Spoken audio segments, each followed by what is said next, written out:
and welcome to the Book Channel, the place to be for all book lovers and writers. On the series, I'll be talking to 3 authors in each programme about their books. And if you've got a book inside you or a burning desire to write, then our author slot will guide you through the world of publishing and writing. And of course, you can follow everything that we do and more on the website, thebookchannel.tv. On the programme today, I have 3 authors. Sabirul Islam, who's a young author who published his first book at just 17 and sold nearly 42,000 copies, which is quite an achievement. I'll also be talking to Angie Egan about her book Initial Lust, which is all about romancing the customer, and also to Gemini Adams with her very poignant book A Legacy of Love. And on the sofa with me now is Sabirul Islam. Hello, Sabirul. Hello, Tina. How are you today? Well, it's been an amazing journey to be here today, and it's just extraordinary. It is, isn't it? Because you're quite an extraordinary guy. Publishing a book at just 17 is quite an achievement. So what inspired you to write the book? It's about following my own journey and passing that message on to young people, because I wasn't born or raised in a popular area or with a silver spoon in my mouth, and that's what a lot of people around you see, that, hey, if you achieve so much at a young age, how did you do it? Because at the age of 14 I set up my own business with 6 of my friends, and that was with the Young Enterprise Scheme, wasn't it? That was with the Young Enterprise Scheme. And so it shows that the schools out there are offering young people the opportunity to set up their own business, and it's the fact that young people don't pounce on that. And I set up my own web design company and made thousands of pounds within the first 2 years. And I thought, wow, at the age of 14, I've become a managing director, CEO of a business. It was extraordinary. And then I thought, do I just want to be an entrepreneur and follow what the state is telling me? Go to school, go to college, go to university, get a degree and flap it around and say, hey, I'll be working for this company in the future. No.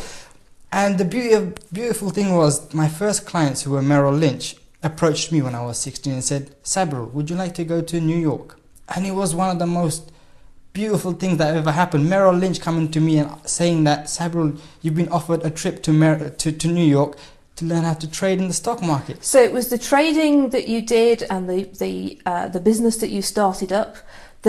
How did that lead you to write the book?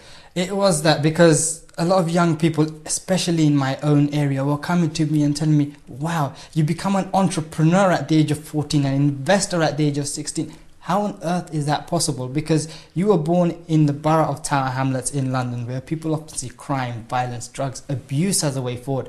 And you were born and raised in a family that hasn't got a great history or is not living a great life. And yet you were able to pounce on opportunities. And we young people out there cannot do that. Why is that? But the problem was, too many young people were asking me that same question. How did you do this? How did you do that? And it got really annoying.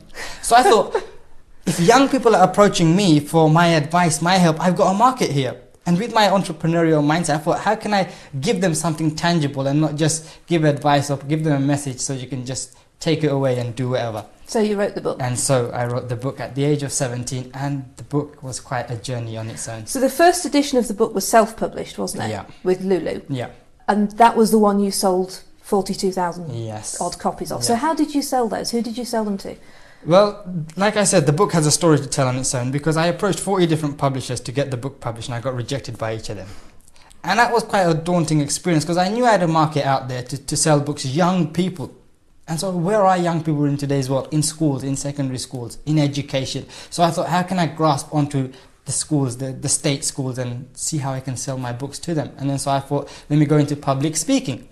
Because there was a lot of events being held where 250, 300 teachers were all under the same roof. And I thought, wow, that's my opportunity. Go out there and sell myself to those teachers and say, I'm a young entrepreneur, young investor with a message to pass on to your students. And then after I gave a speech at an event in January last year, oh my God. So it really took off from there? It really took off from there. Hundreds of teachers from schools across the UK were coming to me and saying, Sabirul, we would really like you to come and speak at our school, inspire our students. And I thought, that's an extraordinary achievement at the age of 17. It certainly is. So in the book, you talk about the 3 strikes. I mean, the book is called The World at Your Feet, 3 Strikes to a Successful Entrepreneurial Life. Yeah. So what are the 3 strikes? And the 3 strikes, especially in the second edition, which is coming out on April 30th, and it talks about what I call the three strikes is the intensity, the integrity, and the intelligence. To be able to have those three strikes, the intensity, what I mean by that is the strength to be able to believe in your idea, believe in your vision, and believe in yourself.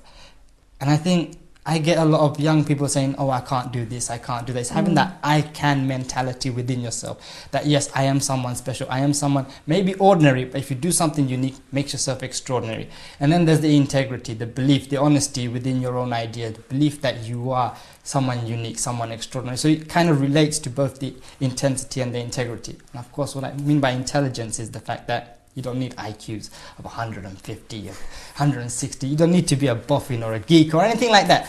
It's just, having the knowledge, the general knowledge about business, following your vision and thinking that, yes, your idea can be a success. Simple things that really brings the world at your feet. Fantastic. So, Sabirul, it's commonly known we're in a recession right now. And reports suggest this is going to be a really tough time for teenagers coming out of school and seeking jobs and so on. How's your book going to help them? It's the message that I want to pass on directly to parents.